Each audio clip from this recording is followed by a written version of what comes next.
tá? Na aula do segundo A. Vão colocando no chat, segundo A, segundo B, sejam bem-vindos. Bom dia, bom dia. Bom dia. Vão colocando no chat.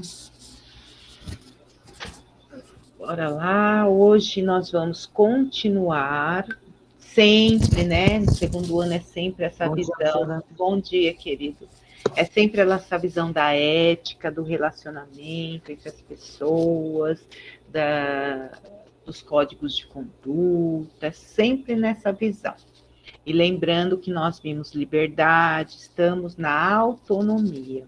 E agora nós estamos pensando como foi criada essa visão de indivíduo, né? Indivíduo, como a gente viu na última aula, é algo indiviso, né? Que vem da palavra átomo. Então, dizer indivíduo quer dizer que todos nós somos algo particular, mesmo fazendo parte de um todo. Então, nós temos certas coisas que nós fazemos por nós mesmos, né? E aí, filosoficamente, a gente pergunta, nós realmente podemos fazer algo por nós mesmos, né? O que nós podemos fazer, o que nós não podemos fazer? Até que ponto nós temos liberdade para decidir? Então, quando eu penso a questão da liberdade que nós já vimos, vem a questão da autonomia aí enganchado, né? Por quê? Porque nós temos que pensar até que ponto eu posso decidir ou não, né? Então, vem a questão da decisão, da deliberação, até que ponto eu posso decidir o que fazer ou não, quando eu faço parte de uma sociedade, porque eu não vivo sozinho, né?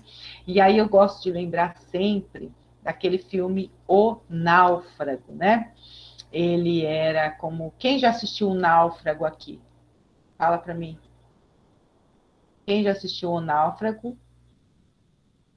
Ninguém? Não acredito, com o Tom Hanks. Ninguém assistiu o Náufrago? Então assistam, gente, para vocês entenderem bem essa questão relacional que a gente sempre fala, que nós não nascemos para viver sozinhos, né? Ele trabalhava nos Correios, era muito dedicado, era chefe dos Correios, e ele cai numa ilha, ele pega um avião, cai numa ilha, só sobra ele, né? Então ele vai vivendo nessa ilha, até pelas sobras do avião que vão aparecendo nessa ilha, só que ele está sozinho, né? Tentando sobreviver, e um dia ele vê uma bola, né? E ele torna essa bola o seu companheiro, o Wilson, né? Então ele não tinha com quem falar, ele criou alguém para conversar. Sim.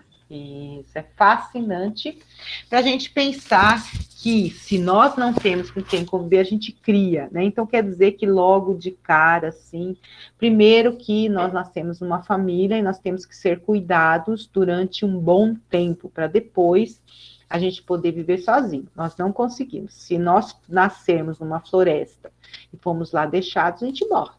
Né? Então a gente já depende do outro logo de cara. E depois, a gente, para até criar autonomia, até os 7 anos, por exemplo, a gente está sendo formado com relação às nossas ideias, né, para a gente poder até mesmo decidir. Então, quer dizer, nós somos dependentes durante um bom tempo da sociedade, da comunidade onde nós vivemos.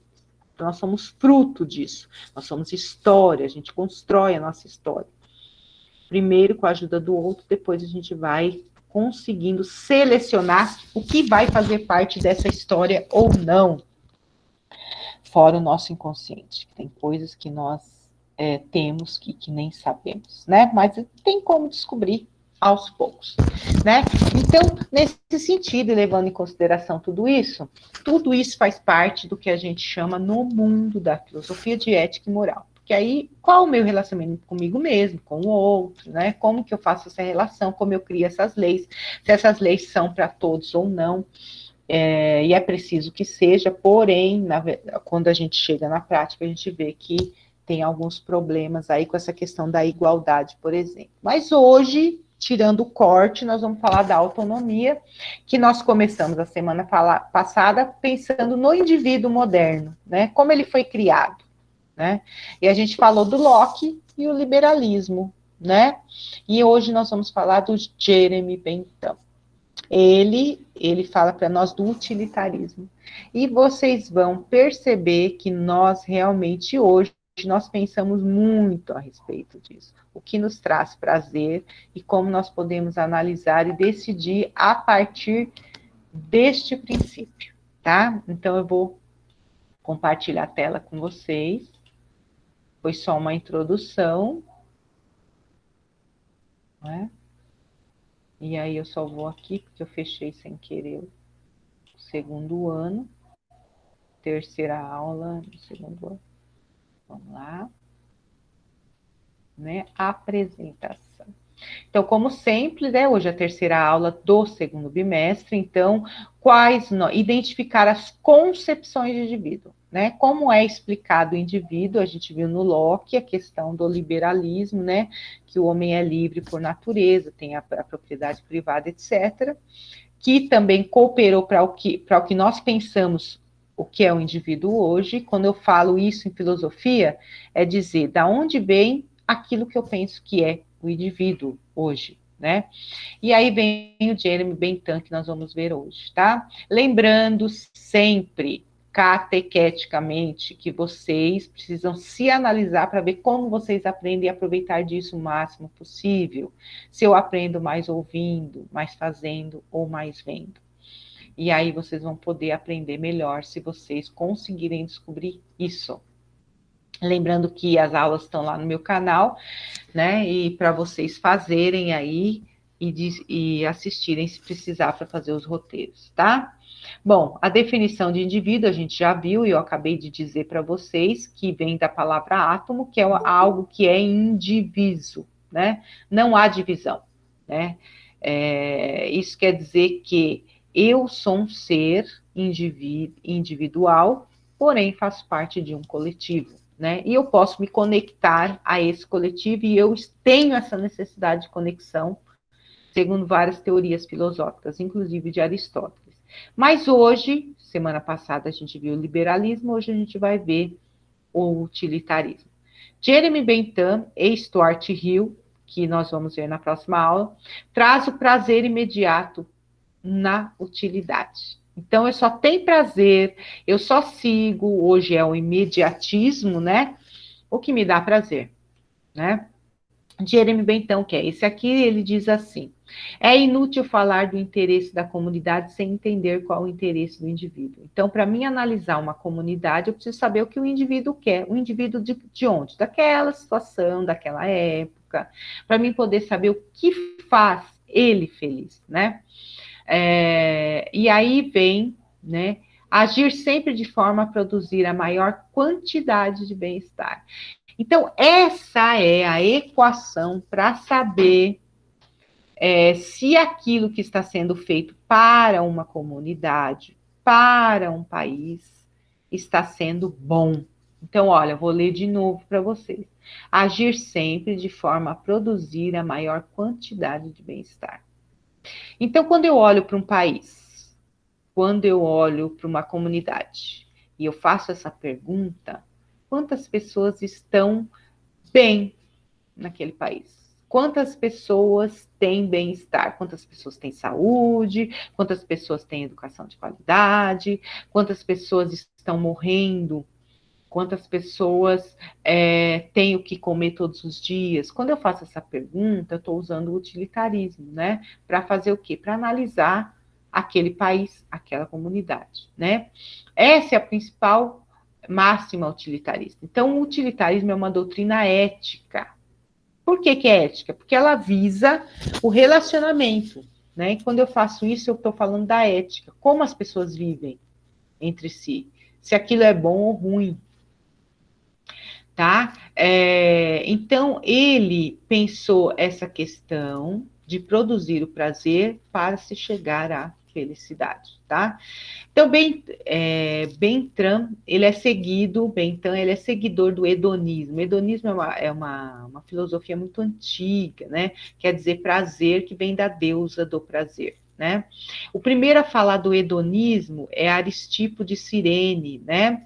Ele tem como finalidade a felicidade. E não é a felicidade individual, ela é coletiva, né? Então, apesar do indivíduo ser algo separado, mas ele também faz parte dessa sociedade, como eu disse para vocês antes, né? Então, não tem como pensar na felicidade individual. Eu tenho que pensar na felicidade para todos os indivíduos, mas eu tenho que pesquisar o que é melhor para todos, pensando no geral, né?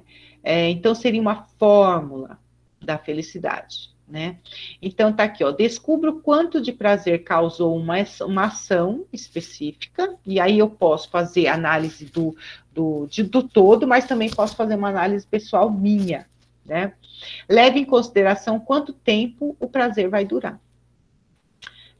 Sua intensidade, a probabilidade de originar outros prazeres, depois subtrai qualquer unidade de dor que possam ser causadas pelaquela ação. Então, por exemplo, nós somos seres pensantes, certo? Então, nós podemos pensar como vai ser daqui 10 anos. E aí eu sei que o que eu fizer hoje pode ter uma consequência lá na frente. Então, já que vocês estão na escola, no segundo ano do ensino médio, né? Então, nós podemos pensar aí, fazendo esse cálculo felicificou,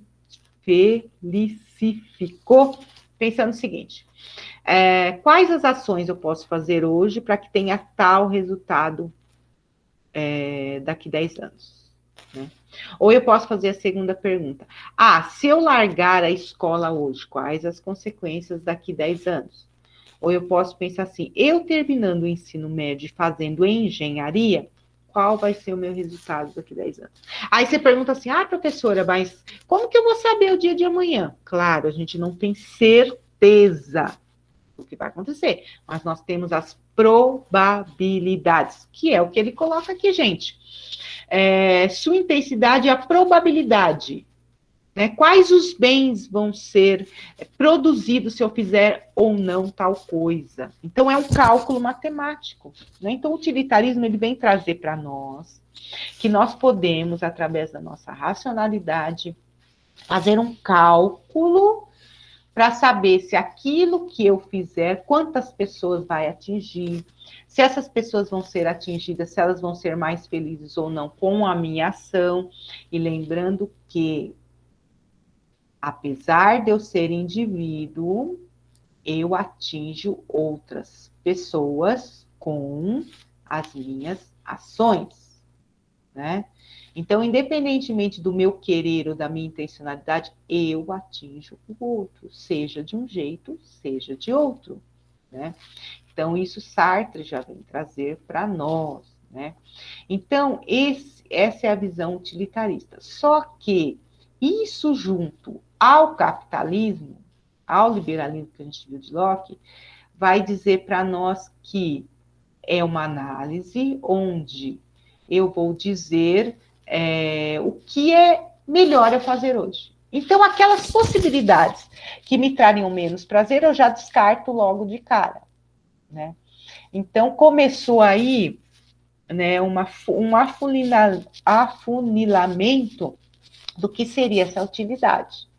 Porque, a princípio, a utilidade para todos. Aí, se você vai trazendo para o sujeito moderno, individual, aí você vai fazendo essa análise, né?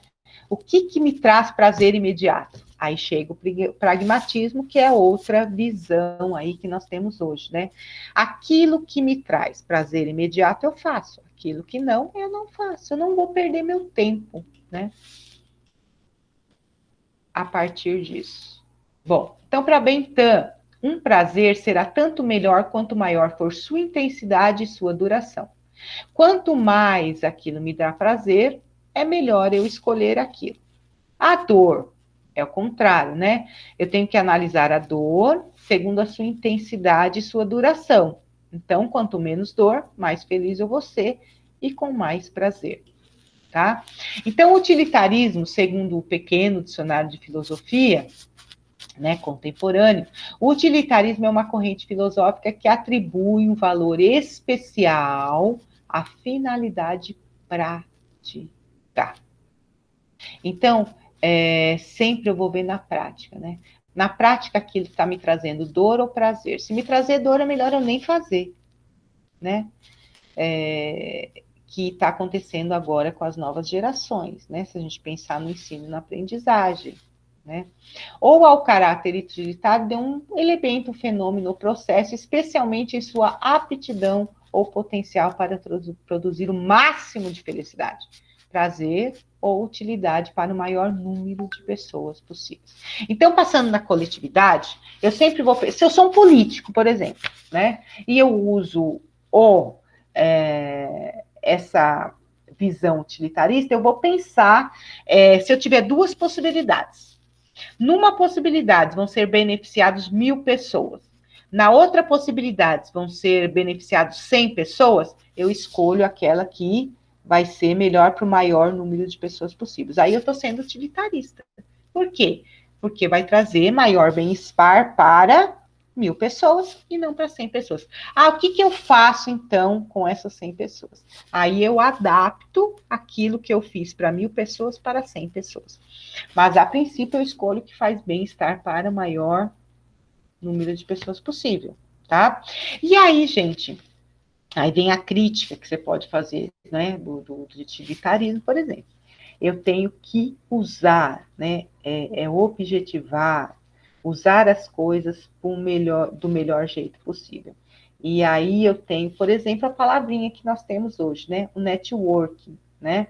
O que é o networking? É um termo de origem inglesa relacionado à capacidade de se constituir uma rede de contatos ou conexão com algo ou alguém, tendo em vista um sistema de suporte para a troca de serviços, informações entre indivíduos com interesses em comum. O objetivo do networking é aumentar as chances de sucesso profissional. Contudo, a sua efetividade requer reciprocidade, ou seja, possibilidade do indivíduo mútuo. Então, quer dizer, dentro do utilitarismo, como eu vejo sempre a questão da prática, então eu penso assim, bom, eu vou me relacionar com quem para que eu tenha sucesso profissional? Aí eu vou fazendo os networking, né? Qual o problema ético disso? Né? É como se eu usasse as pessoas para chegar lá em cima, né?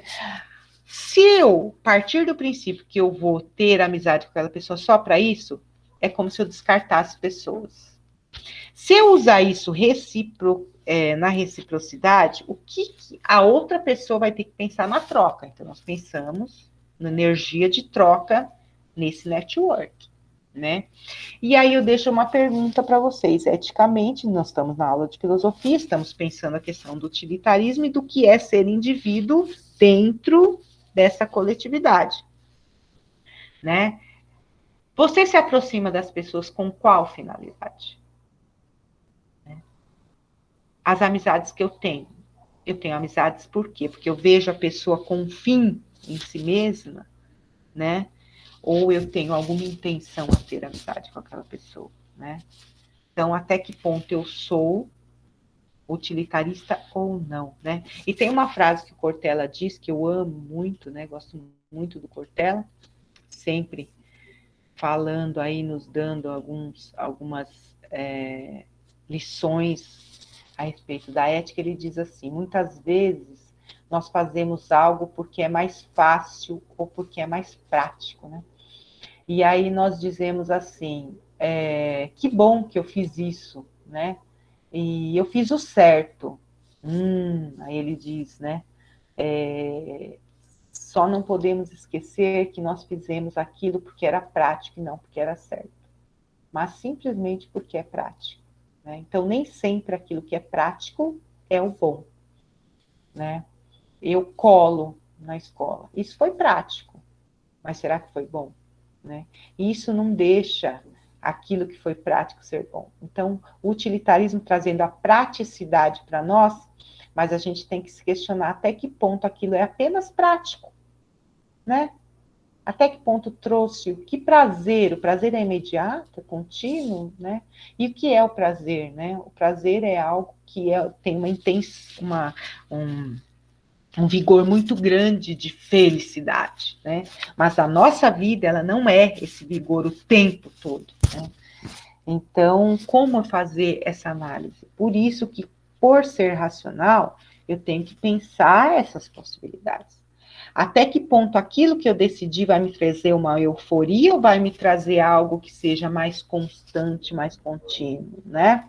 Eu colar na prova vai me dar eu vou passar de ano. Mas e aí, em termos distantes, né? Até que ponto eu adquiri aquela habilidade, aquela competência, vou poder usar efetivamente lá na frente, ou não, né? Então, essa visão de o prazer imediato ou a praticidade, muitas vezes ela pode deixar a desejar, né? Assim como eu fiz com o Locke, a gente pensou a questão da pobreza, né? Dessa visão da crítica, né? E eu sempre trago essa crítica para vocês. E hoje, pensando no Bentham, é ótimo você analisar e você pensar na praticidade. Só que o hipersimplificamento das coisas, como, por exemplo, do utilitarismo, que foi afunilando, e hoje nós vemos a questão do imediatismo, muito grande, né? E as pessoas pensando só naquilo que é imediato, e não lá na frente, né? O que isso vai me trazer lá na frente, daqui 10 anos, né? Então, a princípio, o Bentham falava para a gente fazer essa análise longa, né? Mas isso foi trazendo para nós, para nossa sociedade, algo que a gente chama hoje de pragmatismo, né? Só é bom aquilo que me traz prazer imediato. Aquilo que não traz prazer imediato, eu nem tento fazer, porque não vale a pena, né? Então, eu procuro no Google, que é melhor, claro, mais prático. Eu também faço isso, né? Mas até que ponto essa praticidade ela é boa de verdade ou não? Então é isso, gente. O indivíduo, segundo Bentham, é a gente pensar e analisar segundo aquilo que é útil. O que é útil para mim, o que é útil para a sociedade. Então, eu posso, a partir de agora, quando vocês pensarem se aquilo vai ser útil para a minha vida ou não, vocês sabem que estão aí no mundo do utilitarismo. Então, se eu perguntar assim, pense de modo utilitarista sobre o seu futuro. Aí vocês vão pensar, bom, o utilitarismo, ele é algo que me traz uma visão, eu posso fazer uma análise daquilo que vai trazer um bem-estar para a maioria das pessoas. Ah, então, porque eu não vivo sozinho, então eu vivo com meu pai, minha mãe, onde eu vou casar, tenho irmãos, eu tenho os meus amigos, né? Aquilo que eu decidi vai ser bom só para mim ou vai ser bom para todos, né? E se não for bom para todos, quem que vai se sentir melhor com isso ou não? Então, essa visão é uma visão utilitarista, tá? E se eu penso cada vez mais só em mim nesse sentido, né? E os outros ao meu redor, quem vai ser beneficiado com isso ou não? Porque a gente atinge os outros querendo ou não, tá? Por isso que muitas vezes o senso comum ele traz para nós aí alguns vícios, né? Que nem o que eu acabei de falar, que o Cortella chamou atenção para a gente. Aquilo que é prático nem sempre é bom, é apenas prático. Vou repetir, aquilo que é prático nem sempre é bom, é simplesmente prático, né? E aí o prazer terminou ali. Acabou, acabou, né? É isso, gente. Alguém tem alguma dúvida? Todo mundo Não, entendeu? Todo mundo entendeu? Uhum. sim. Ricardo? Acho que ficou bem claro. Ficou bem claro, né, gente? Então, eu vou terminando por aqui. Oh, que ótimo. Fico muito feliz. Muito feliz. Então, nós já vimos liberalismo, nós já vimos utilitarismo, e a semana que vem a gente vai continuar com o utilitarismo, só que a gente vai ver o Stuart Mill, né? Que traz uma visão ainda mais ligada ao pragmatismo, que é essa questão do imediatismo que a gente vive hoje, né? Que é muito fácil resolver a questão agora. E a gente não pensa nas consequências do que a gente resolveu, do que a gente fez. Porque a gente quer resolver ali, correndo, agora. Vamos resolver, né? E às vezes a gente não pensa a longo prazo sobre isso. Tá? Às vezes não dá tempo também, né, gente? Às vezes a gente tem que ter foco na solução, é claro, né? Mas temos que pensar muitas vezes nas consequências também. Então, um grande beijo para vocês. Eu dou por terminada a nossa aula, vai ficar lá gravado lá. Para você também, querido. Um beijo para vocês também. Tá? E aí eu vou deixar lá no canal. Então, se vocês precisarem, pode ir lá assistir, tá bom? Beijinho para vocês, gente. Um bom dia. Tchau, professora. Tchau, querido. Tchau. Tchau, tchau.